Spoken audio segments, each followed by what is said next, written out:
Pitch রাস্তার পাশে 5 গন্ডা জায়গা বিক্রি করা হবে। লোকেশনটা হচ্ছে লঙ্কামুড়া পালপাড়া অঙ্গনওয়াড়ি সেন্টারের অপোজিটে এই জায়গাটি অবস্থিত। প্রদীপ পালের স্টুডিওর কাছাকাছি এই জায়গাটি অবস্থিত। জায়গাটি পিচ রাস্তার পাশেই অবস্থিত।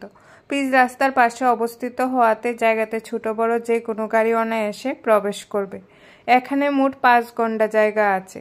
এই 5 গন্ডা জায়গা বসতবাড়ি করার জন্য উপযুক্ত, ঠিক তেমনি যে কোনো কমার্শিয়াল কাজের জন্য এই জায়গাটা উপযুক্ত। জায়গাটা একসঙ্গেই বিক্রি করা হবে। জায়গাটার আশেপাশে বাড়িঘর রয়েছে এবং বিজনেস প্রতিষ্ঠানও এই জায়গাটার আশেপাশে রয়েছে।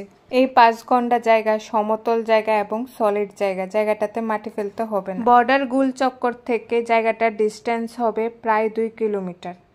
মালিক এই জায়গাটা আর্জেন্ট বিক্রি করতে চাইছেন। মনোরম পরিবেশে গাড়ি প্রবেশে সুবিধাযুক্ত এই 5 গন্ডা জায়গা দেখে যদি আপনাদের পছন্দ হয়ে থাকে, আপনারা যদি কিনতে আগ্রহী হন, স্ক্রিনে দেওয়া মালিকের ফোন নাম্বারে সরাসরি মালিকের সাথে যোগাযোগ করে আপনারা এই জায়গাটা কিনতে পারেন। ভিডিওটা দেখার জন্য ধন্যবাদ।